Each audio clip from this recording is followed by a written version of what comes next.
everybody, and welcome back to the Finding Wendy Podcast. You know, I just wanted to start off today with a very special note.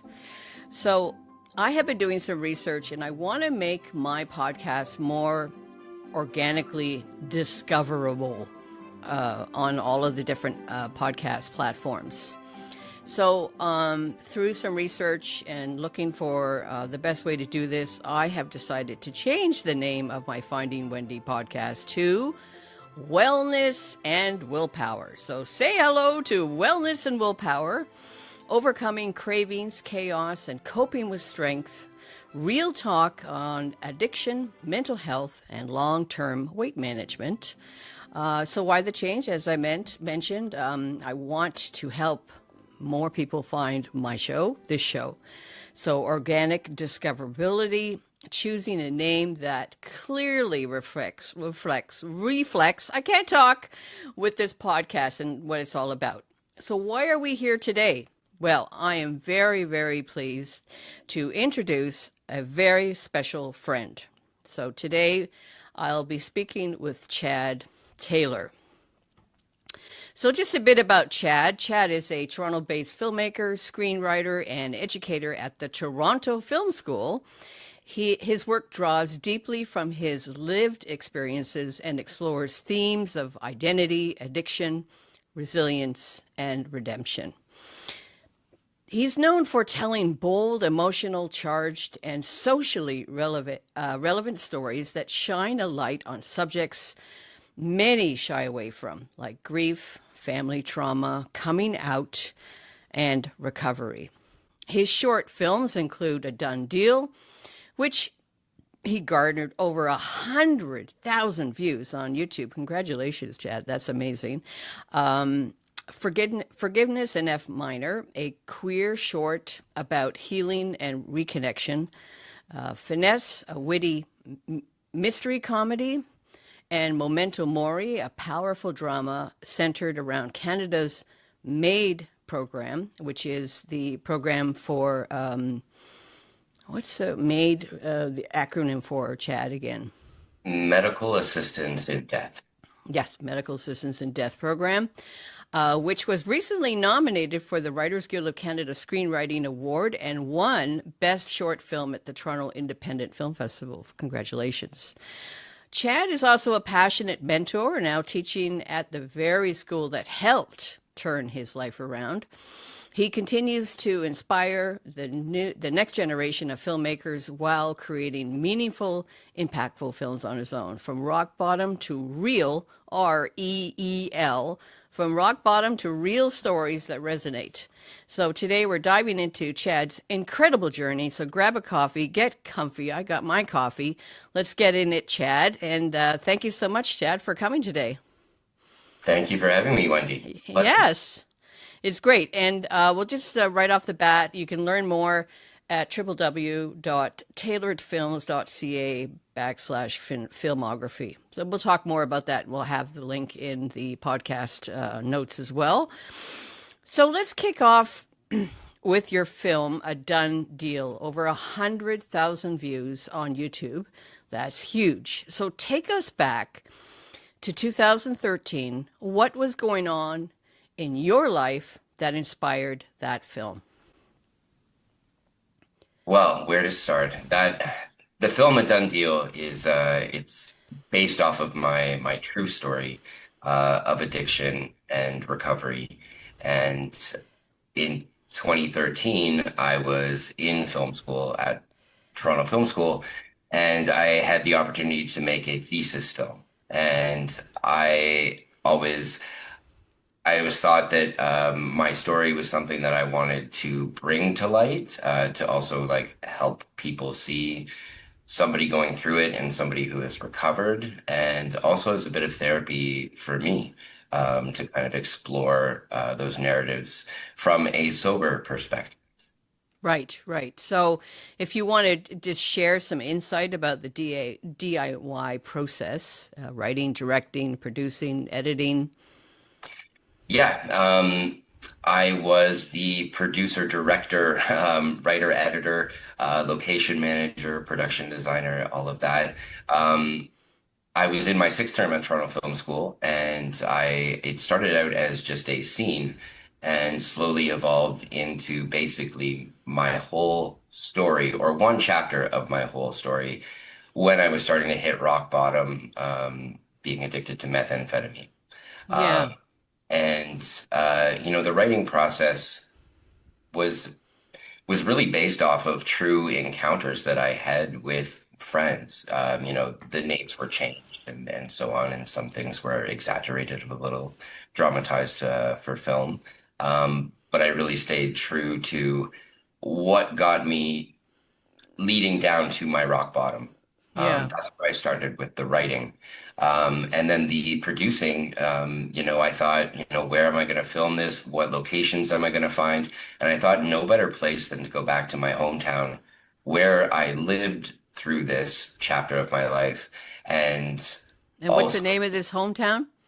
my hometown is called Harriston, Ontario. Harriston, Ontario. Yeah. Yes. Yeah. Where is that Southwestern. in relation to Toronto?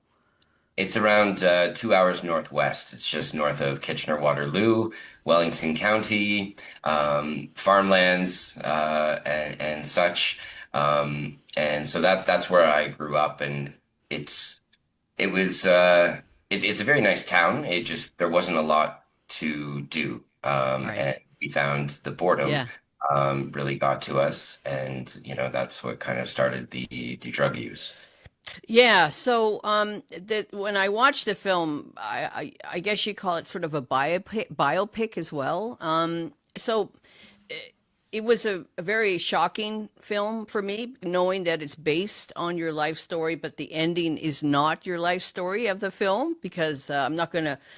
I'm well. We can leave the cat out of the bag if we want about the Yeah, ending, we can, but we can what? we can spoil it. Yes, We can spoiler spoil it. alert. So, Spoiler alert. spoiler alert, at the end you die. Well, obviously you're living, breathing, and you're not dead, and you've moved Right. on. But if you were to remake this film today, what would you change, if anything? If I could remake it today, I would make it longer, and I would also show the before leading up to that, and as well as the after. Now, the ending would not obviously be the same. That part was dramatized for film, but I felt like I wrote that in there that my character does die because I came very close to dying.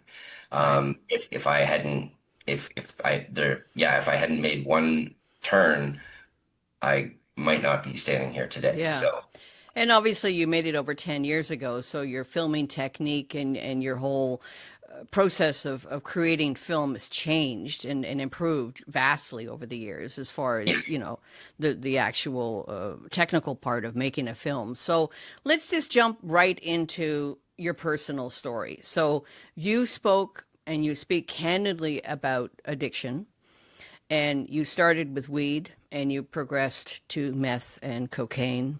And so take us through this whole process. How old were you? How did this unravel? And what sort of things happened while you were there in this small little town in what's it called? Central Ontario? yeah, Central South Ontario? Southwest Southwest, Ontario? Southwestern Yeah, Ontario. so the feeling of being lost, isolated, and really searching for your identity as a queer person. Yeah, it really the drug use really started out just by not knowing myself, not knowing who I am at the moment, and wanting to fit in with other people. That was one of the main causes of And it. how old were you when you started using drugs?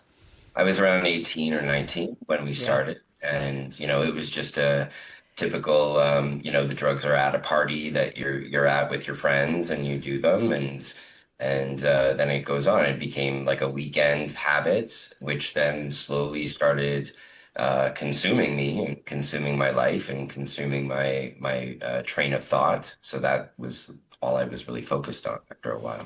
And then you got into actually dealing and selling drugs as well.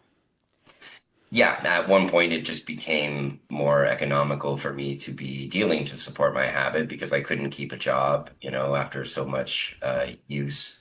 I was no use in the workplace, and I didn't want to be around people or have that responsibility. So I Yeah. was offered And what like a about your job. parents? What about your parents through all this? How did they see you were changing? Did they know you were doing this? Yes, my parents saw me. I was living at their house for a little while, until it just became too much for them to see, because they would try to talk to me, and try to help me find my path at that point. But I didn't know who I was yet, and I wasn't Yeah. comfortable. I was still closeted at that point, and wasn't comfortable coming out until maybe the fourth or fifth year of using, is when I decided to go into my first treatment program. And in that treatment program, part of the therapy was, you know, realizing why you were doing that in the first place. And I realized, I was covering up my true identity, and that was the first thing that I needed to do in order to heal. Yeah, yeah. And the interesting thing about this other film that is doing so well and is winning lots and lots of awards, Forgiveness in F minor, basically about a young boy who is also queer but was kicked out by his father. But in your case, the stress, the tension, the fear, it didn't come because there was issues with your own parents. It was more you couldn't identify with being queer in that community. You felt very isolated, didn't have any friends you could relate to. That's exactly right. And there was no examples of what a gay person was, right? And anything was, there was lots of slurs being thrown around by the people, and it was talked down upon. So there's me not having any example until I got to the city, and got to see some queer people just being, and having that sort of example, and then having the confidence to come out to my parents. That was Yeah. Well, it really hits home. I've had my own struggles too. Addiction, food addiction, alcohol addiction, drug addiction is brought on by some kind of stress, and usually starts when you're young, in your teens, where you're searching for your own identity and who are you? I was a musician and I desperately wanted to be a musician, but I had some struggles to get to that as well. So at one point in the film, the police were involved and there was something that went down really, really bad. What happened with you? What you actually were arrested? the real story. The real story. Yeah, the real story. Well, where it in the film, where it shifts is when the gun goes off, and I'll Yes. tell a little And bit about that as well. So as I was dealing, um, um, some people owed me money, and some friends said they would help me with that. Um, and Well, needless to say, so a weapon ended up in my apartment building, a shotgun, and it went off in my apartment building before we left, to go get that money. And that's what triggered the police to come and look for me at the so apartment. somebody reported or called the police that they heard a gunshot? Yeah, I was living in an apartment complex, and the gun went off in the stairwell. Oh And God. other residents called the police. I left town for a few days to hide out and calm down. And when I came back, the police were looking for me. I went in voluntarily, and confessed to what happened. Oh, wow. Isn't that something? You must have been scared out of your mind, scared shitless. So scared. It was at the moment that the gun went off where I realized my whole life just changed, Yep. and it was too late to do anything about it. Yeah. Yeah. And so taking those 4 days to think about, what my best options were, and then come back and deal with it as best I could. So you were actually brought to jail. You were in jail there. I was in jail for 48 hours, and Yeah. my parents then came to court and bailed me out. Right. And it was about a year from that date that I finally had my first court date where I was sentenced to house arrest. So I had a house arrest sentence for a year and a half. Yeah. And Which then, takes us to our next segment, where you're talking about your house arrest and place under house arrest. So that was your serious wake up call. So you had these charges, and you had some explaining to do to your parents, like, what the hell? What's going on? Like, how was that interaction with your parents? Like, were they afraid? Were they scared? Were they mad? Were they just besides themselves? no, my parents were afraid for my safety and my Yeah. health Yeah. and everything, and they were very, very supportive throughout the process. They weren't mad at me, and at that point, I knew I needed to be honest with them that they were the only people really on my side, because all the people that I was surrounding myself with, they were nowhere to be found, and basically, not the types of friends that you think they are. Yeah. So then, so then, so just to get the timeline right, so you were arrested, you were charged, you were in jail for 48 hours. Your parents bailed you out, and then you were under house arrest. And so when you were in house arrest, was that when you started following a drug addiction program?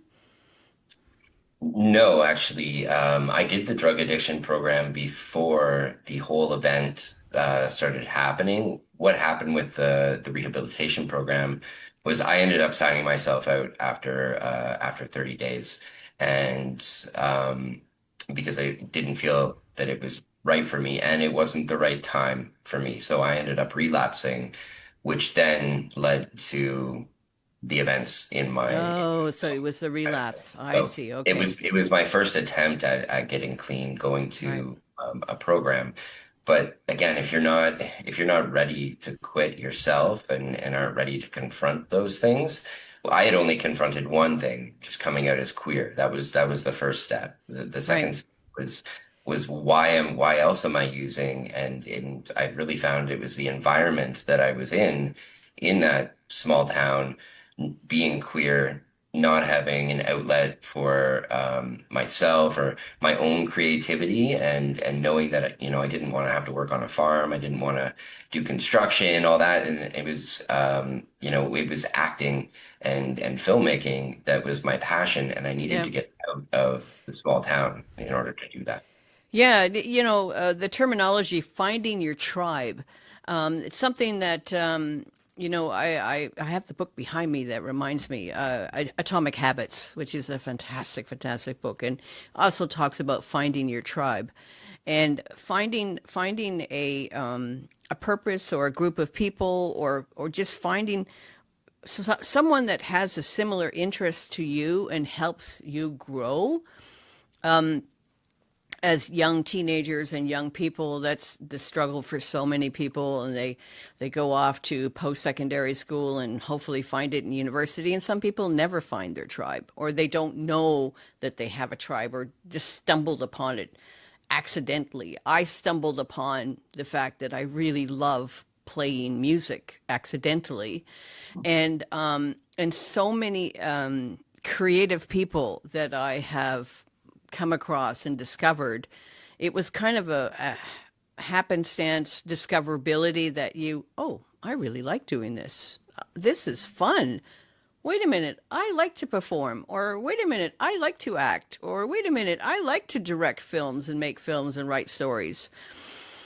And so you had this wonderful support of an aunt who basically tell us a story about how she was really very, very important to get you to Toronto.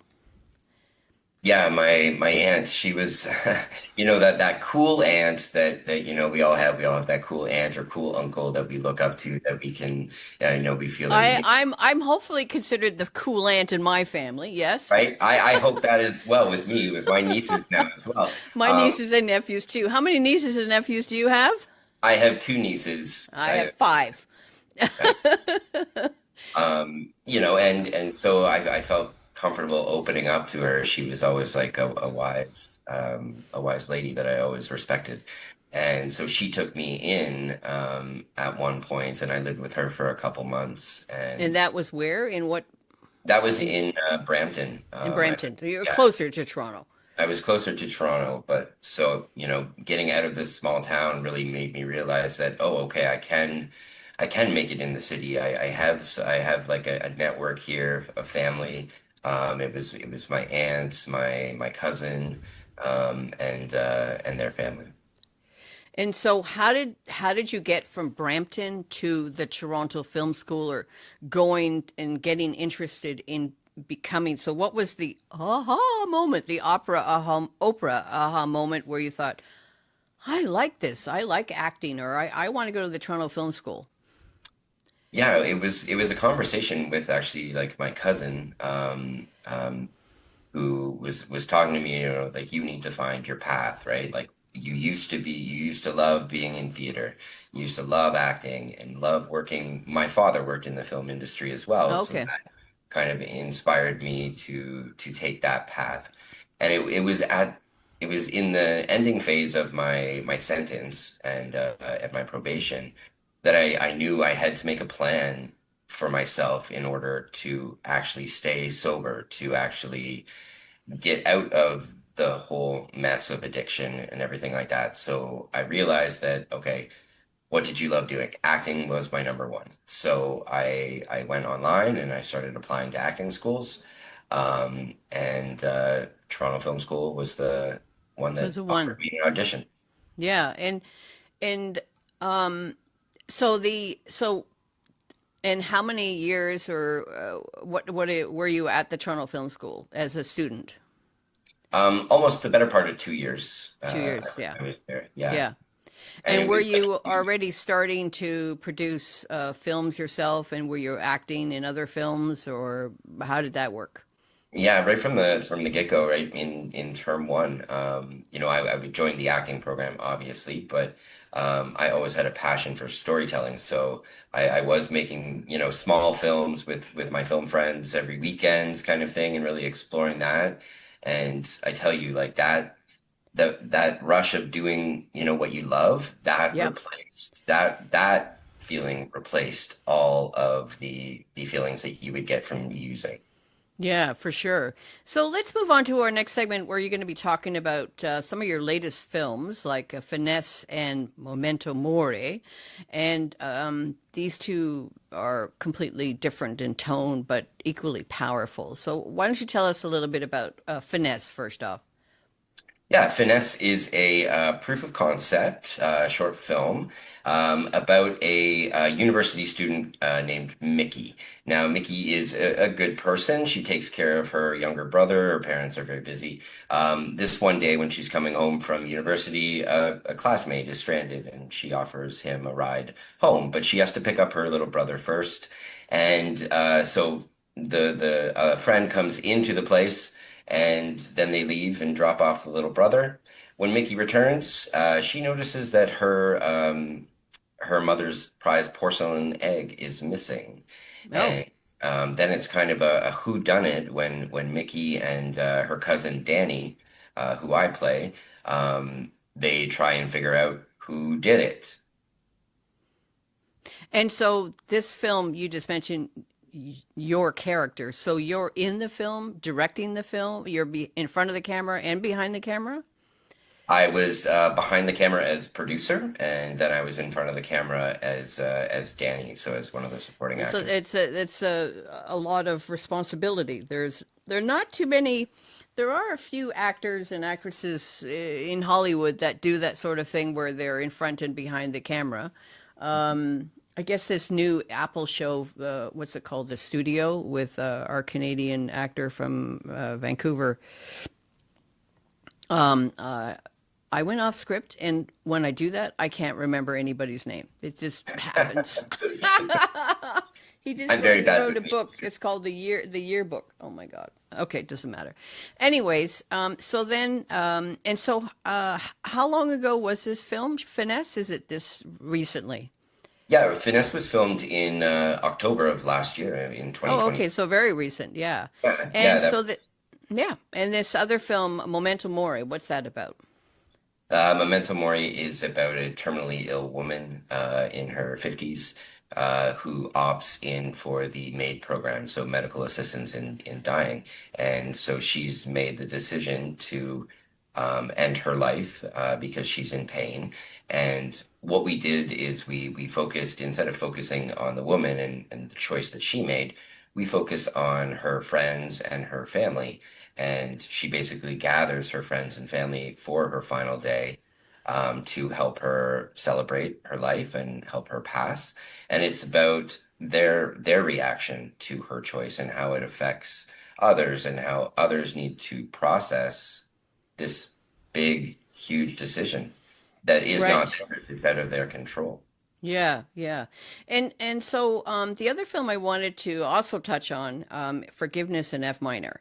So how long ago did you make that film, and tell us all about the different awards that you have been winning regarding this film. What's the film about?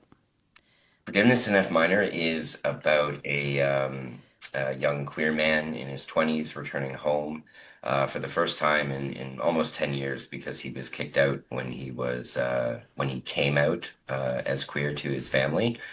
He came from a very conservative Christian family, and he gets news that his father has passed. And him and his father shared a very strong bond when he was younger, learning piano. His father was a piano teacher, and he was the student. And so it's about him coming home, not having that chance to have that talk with his father, and not having that chance to apologize or reconnect, and then trying to mend the bonds with his mother and his brother.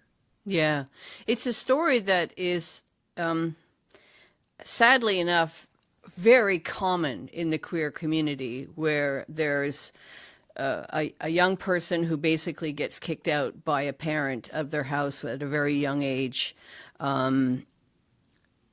that they, through no fault of their own, but their parents don't accept that they're queer or trans. Of course, the series that we all watched with Billy Porter, Poise, where you have all of these people from the that community that basically were kicked out, and this whole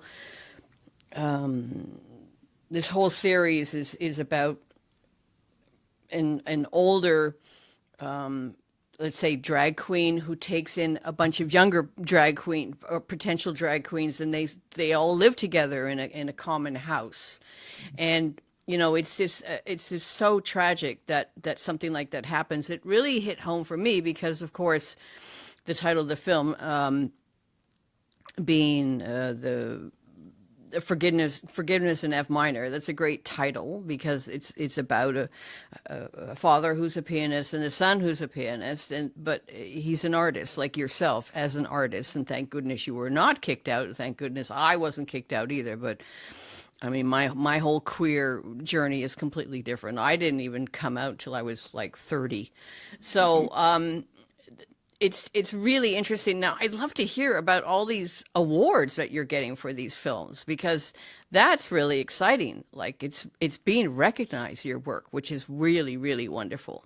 Yeah, it's great, to have been accepted to so many film festivals. And like when the actual writer and director Doug Soroka, when he approached me with this film, he was one of my former students, and he shined in his role, and I always wanted to work with him.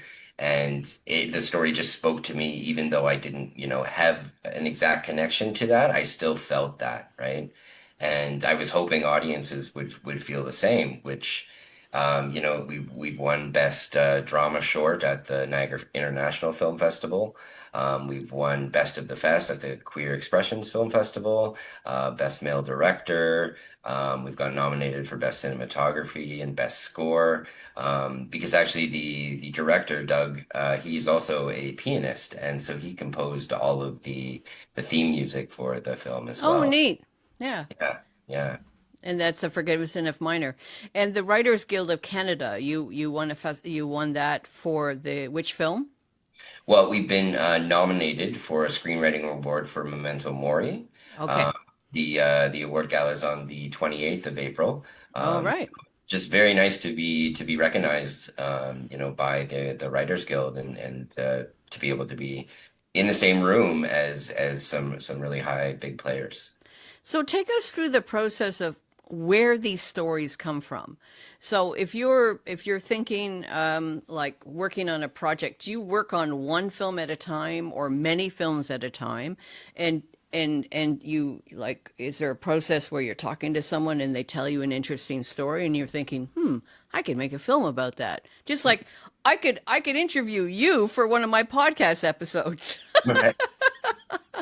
Yeah, there's always a bunch of creative ideas going around in my brain at a time. I don't know if there's ever been one time where I've only had one film on my plate. Maybe my first film, A Done Deal, was the only time. And then after that, um, I was mainly producing. So people would come and approach me about producing their films. And as a creative director, then I would, help them with script development and then finding all the resources we need, right? But I always look for stories that touch me, stories that I find a piece of myself in that I want Okay. to tell, whether that is a drama or a comedy or a horror film. I I love exploring all genres, Yeah. but what really matters to me is the meaning of the film and the team we have behind it as well.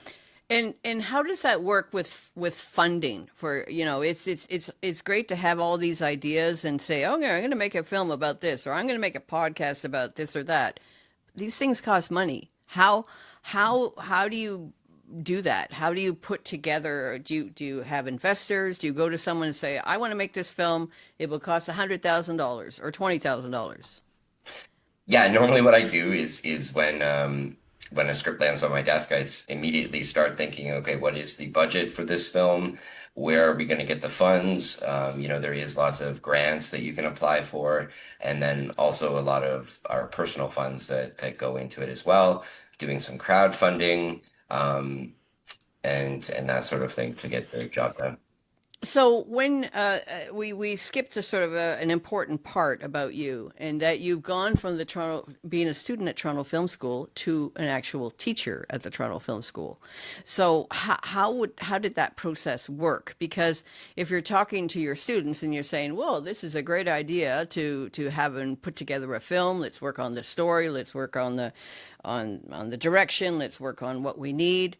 And then I'm going to show you how to write a grant or how you're going to apply for money or get investors. Is that something that you also teach? So tell us about your role as a teacher at the Toronto Film School. Yeah, so I teach the producing and directing class in the acting program, as well as the short film production class. And that's where we bring to life their original scripts that they have written. So we usually are shooting in studio. And then I'm also guiding them through their first time making their first films. So it's really what I did, what I do is what I'm teaching them to do as well. Because one thing that I love about Toronto Film School is the fact that with the acting program, they teach them how to be their own creators as well. And that's one big thing that I got from the Toronto Film School was that because as an actor, I mean, you have to sing for every audition to get the job and prove you're the best one. Yeah. I got the tools that I needed to make the material myself and then write the roles, for myself and make my own opportunities while I'm also auditioning for other projects too. And that's a great way, and that's a great example. And I wish that they would do that more within the conservatories and music schools here in Toronto and around the world. It's that you're training all these musicians to eventually get a job with a symphony orchestra and audition here, there, and everywhere. But some people never win an audition because there's just so much competition. As like there's so much competition when you audition for a role as an actor, and waiting for that job, waiting for that salary. But if you approach it in an entrepreneur kind of way, that you're just going to make your own company or make your own film or make your own podcast or create your own musical group and create your own concert series and write your own grants, that's a great way to actually teach students at the Toronto Film School, because that's the reality. it's when I talk about getting a job with the symphony orchestra, let's take the Toronto Symphony for example. You audition for the Toronto Symphony, you get a job as a horn player in the Toronto Symphony. That horn section that's there will be there for 40 years. Most of the horn players, most of the wind and brass players stay there. They get the job in their 20s and they stay until they're 65. So this week, as a matter of fact, there's a coincidence. There's a principal trumpet audition happening at the Toronto Symphony. The last time there was a principal trumpet audition was 40 years ago. So it's one job every 40 years with a symphony orchestra like the Toronto Symphony. And every major orchestra in the world, it's usually one position every 40 years. So it's really, really hard to get a salaried job with a symphony orchestra. And yet there are so many great, great players that the conservatory or the University of Toronto or the other music schools here are pumping out every year, and there are no jobs for them. So you got to do your own thing, and that's something that's great that you're teaching them there at the Toronto Film School about how to set up your own business and how to just create your own films and do your own writing and things like that. Because, with AI and all that kind of stuff, it's great when you think about how much AI is changing the whole industry. And that's the next section I wanted to talk about with the whole AI discussion. So we're going to zoom out. And what's your take on the film industry? Where is it going, especially with AI changing the game?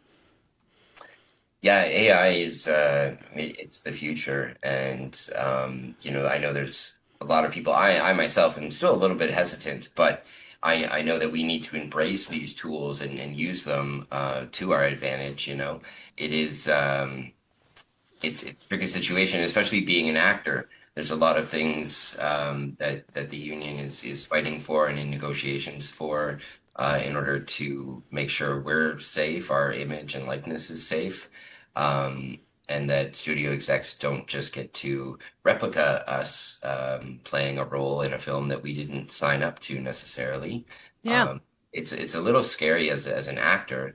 As a filmmaker, I feel like there's so many new tools out there to help me make my films, maybe on a better budget than it would be if I were to pay some professionals to do that.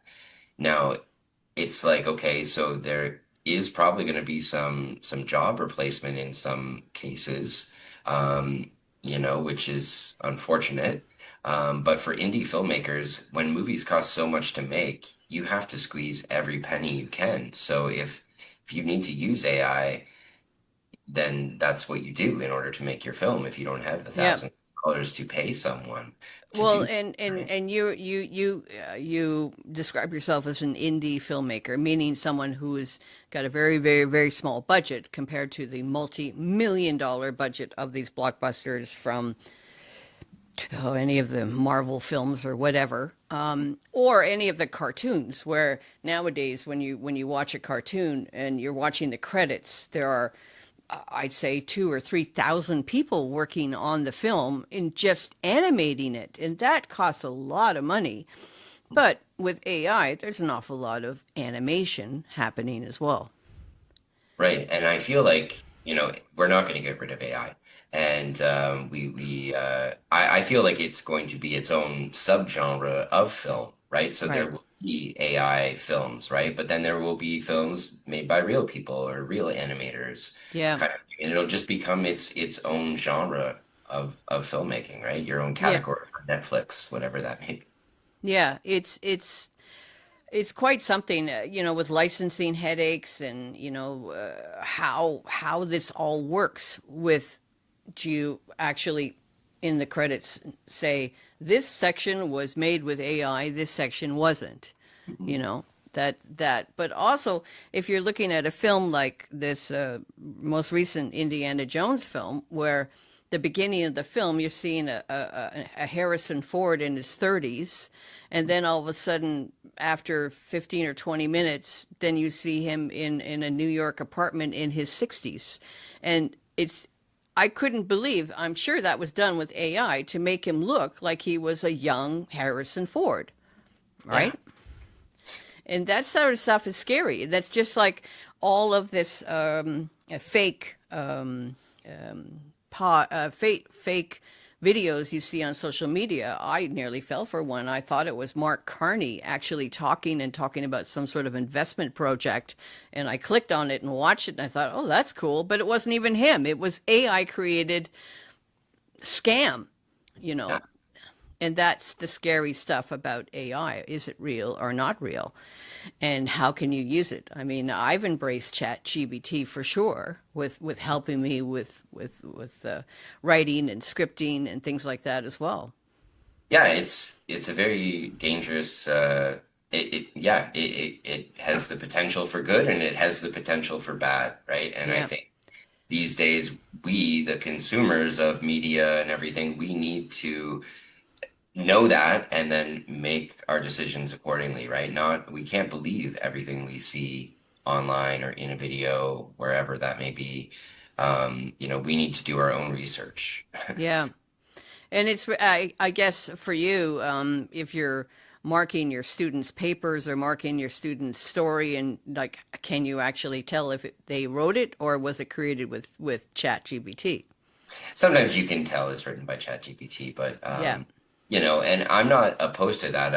I use ChatGPT as well, like bounce ideas back and forth, or obviously check my grammar sometimes. But you make it your own. I consider it just like as plagiarism. I don't plagiarize what ChatGPT comes out with. I take those ideas and then I morph them into my text, whatever that may yeah. be. Yeah, Kind of, it's right? quite it's an incredible helpful tool. I wanted to move on to your own personal growth and in your family and so the Forgiveness in F minor was such a very moving film. And how has your relationship with your family evolved? Since coming out, my relationship with my family has just gotten so much better. They see that, I am living the life that I was meant to live and that I'm happy, number one, right? I think their concerns when I first came out as queer, because they were baby boomers, right? So they grew up in the 60s and 70s Like um me? and yeah, and the lived through hearing about the AIDS epidemic and everything like that. So they Yeah, were be afraid for my life at the beginning, right. right?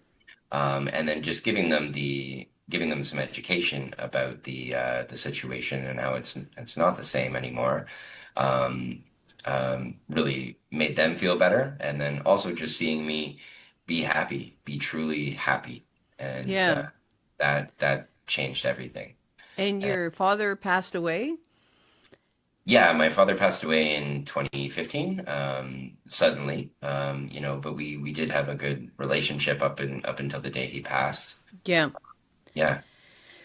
And you have siblings and sibling support as well, or do they live close? Yeah, my brother is about an hour away, and then my sister is in my hometown, a couple hours away, and so Yeah. we see each other quite a few times a year. And you're Um, gonna see them this weekend for Easter? Not this weekend, no. Unfortunately, I have to work this weekend.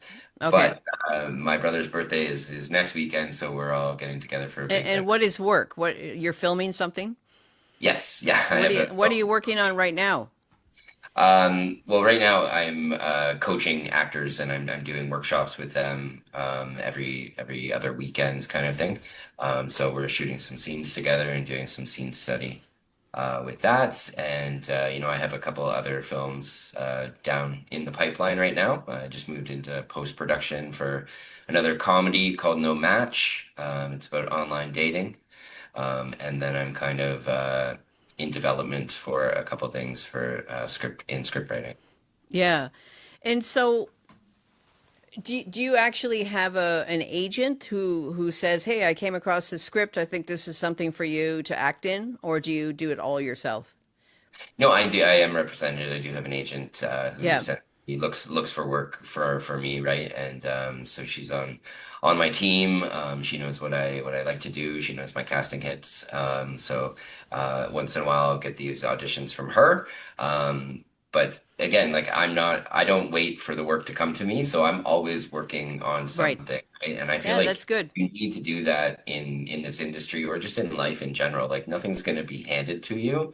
Nope. Go and do it, right? If you love it and you want to do it, go do it. Find a way to do it, and you'll be so happy and you'll learn something about yourself, and then you'll be able to rise to the next level in your career, whatever you want to do. Yeah. So making a full circle and coming back to the actual addiction part about being addicted to all of these drugs and whatnot, and having the strength to fight this addiction. And once an addict, you're always an addict. You're never cured of your addiction, just like I'm never cured of my food addiction.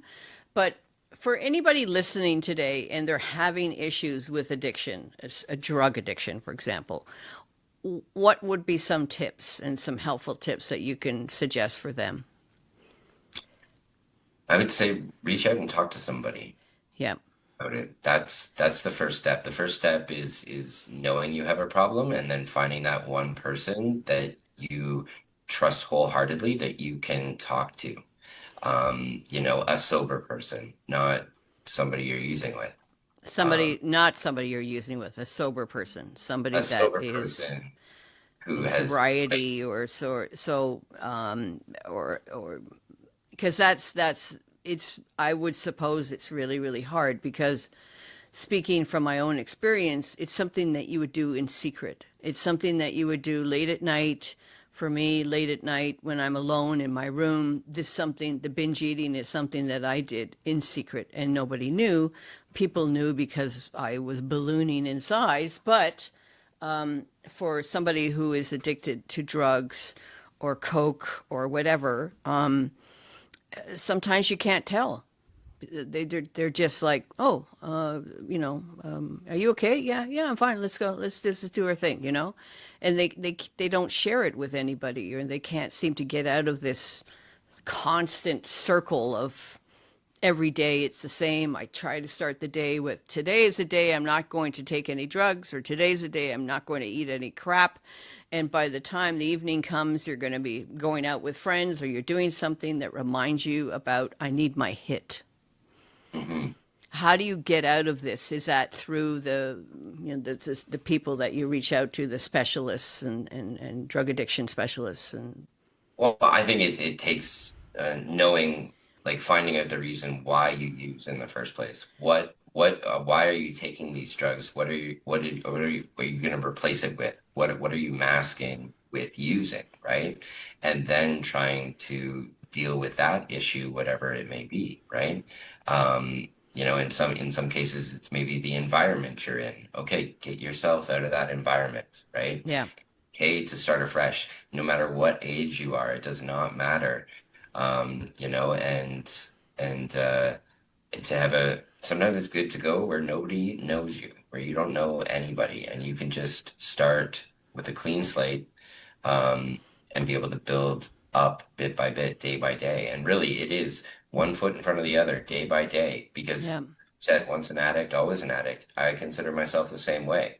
There are days where I get triggered, and yep, I can remember I can get shot right back into the mind state I was when I was an addict at some points, right? But yep. now I have the tools to realize what I'm thinking and know that no, that's not the best decision. This is the best decision, right? Sometimes you realize it's easier to face your problems head on than it is to put a band-aid over them, do drugs, do alcohol, whatever it is that you struggle with. Yeah, and it's such a cliche to say it's a Hollywood problem too, because it's just people are always on the go and people are always excited and people are, oh, is this person on cocaine, or is this it's just it just seems to be like it's just something that is associated with being a movie star or being a rock star. We all know the story about Queen. We all know this about Freddie Mercury. We all know the story about Elton John. Elton John is, you know, a fantastic, amazing artist and musician, but just got into the wrong thing and started doing the wrong thing. And luckily he got out of it, but it's for so many, they don't. Like Yeah. this tragic death of one of the guy who fell off the hotel that was part of some group. I can't remember his name, last year or the year before.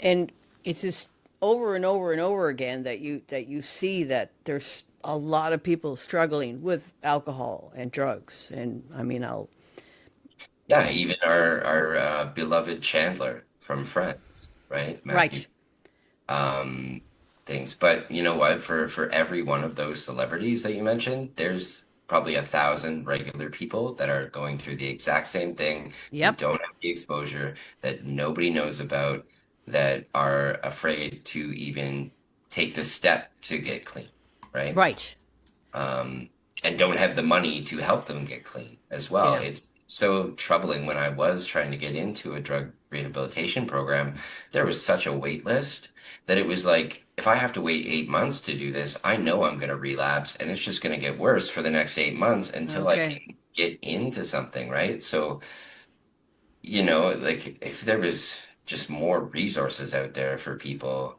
yeah, more funding out there for people, and like it's such a taboo subject with like where you spend the government's money and on what, right? But like mental health is a real thing. yeah, And like even if it doesn't, your own mental health doesn't trigger you to do drugs, it it still triggers you to do something that you're not that you maybe don't want to do, right? yeah, and it becomes something like sorry, I just have to readjust myself here. It doesn't help when there's a show on Apple, and I finally remember the name of the actor, Seth Rogen.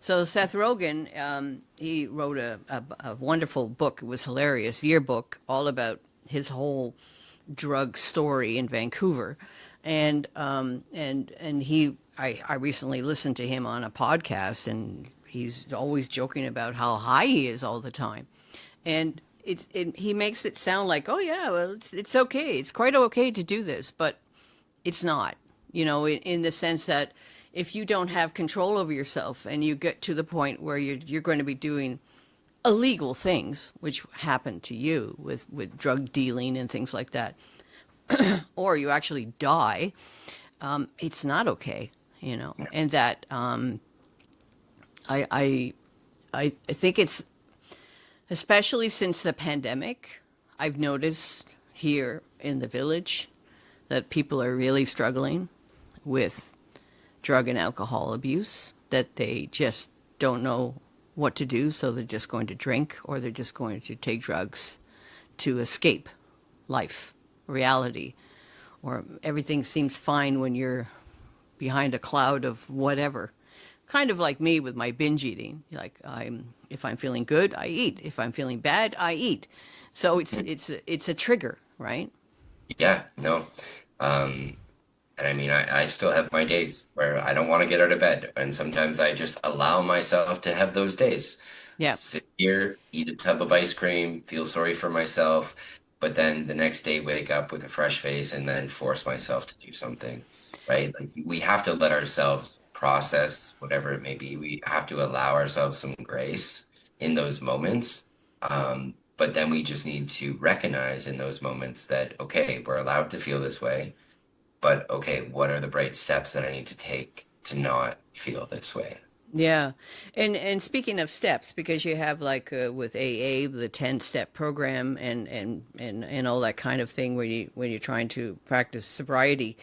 But is there somebody that you reach out to when you say something like really, really awful or stressful happens to you and you're on the brink of going back to your old habits? Is there somebody that you reach out to?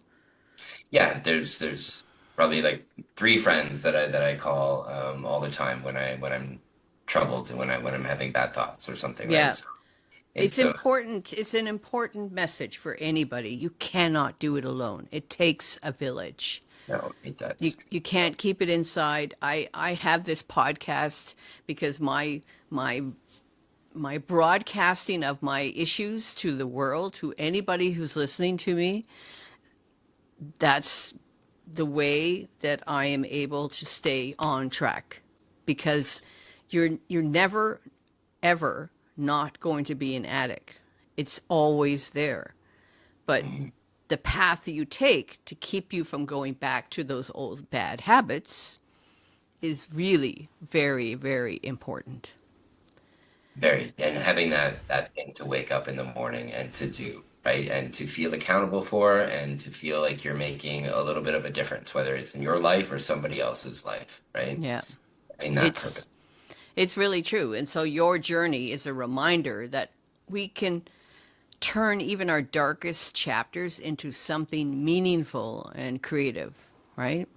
Yeah. So before we wrap up today, Chad, I think this has been so fantastic. I know it's kind of a dark topic, but not really, because in the end, you've created some amazing things and some amazing films, and you continue doing that. So, where can people find your work? You can check out my website, tailoredfilms.ca. Also on IMDb. My social is Chad Tailor on Instagram and tailoredfilms.corp on Instagram as well for my company page. And on YouTube, because I recently learned actually that the second biggest search engine in the world is YouTube. The largest search engine is Google, and the second largest is YouTube. So I'm glad that my Finding Wendy is on YouTube, because when it comes to finding things and finding people and finding you, Chad, they can find you on YouTube as well, right? Yes, also Chad Tailor on YouTube as well. Yeah, yeah. And so what are your upcoming projects? So my upcoming projects, I have a couple of scripts that I've written, which are more LGBTQ centered, that I would like to act in and produce and direct. Kind of surrounding an introverted gay man in his late 30s trying to find connection in this world that is so fast-paced and on the dating apps, and it's like fast sex, what's next kind of mentality. Yeah. But this guy trying to connect with people and getting all these mixed connections with them. Oh, who knows? Maybe we can do a film together. You can do my story. It's If just. I had a nickel for every time somebody said that to I'm me, sure. but I'm I sure love you their have. story.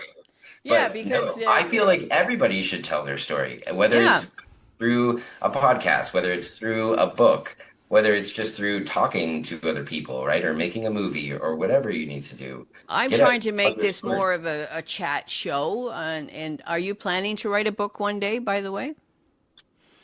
No, it's not in my it's not To-do on my list. list of things to do. No, but No. I'm not going to say no because I never say no to anything. You never know what might happen later down the road. Yeah. Yeah. Well, it's been great talking to you, and I think of course, we're going to be meeting up soon to have a coffee and talk about this. But it's just, I am so blessed to be surrounded in such creative people here in downtown Toronto. I live we live in the gay village here, and there's so many creative people around. And thank God we do have these mediums like podcasts and YouTube, and just create your own stuff. Basically, if you want to get your story out, just create a podcast, which is what I did. So, Exactly. and Exactly. and it and it's when it comes to addiction and also the MAID program. That's a whole different subject altogether. But with addiction, that you have food addiction, you have drug addiction, you have alcohol addiction, and who knows? Maybe some other addictions too, like sex addiction or video addiction, video game addiction. Yeah. You can be addicted to anything and Really, actually, yes, I'm secretly. I'll just say it. I'm addicted to television, yeah. watching TV. I know. I'm not addicted to the news anymore, but at least it's great. Well, if this episode touched you, ladies and gentlemen, thanks so much for joining us, joining Chad and me today here in Toronto. You can find more of my podcasts on my website at the findingwendypod.com, where you can leave a review and share it with someone that you think maybe needs a dose of hope today. And you're not alone. You're just not alone.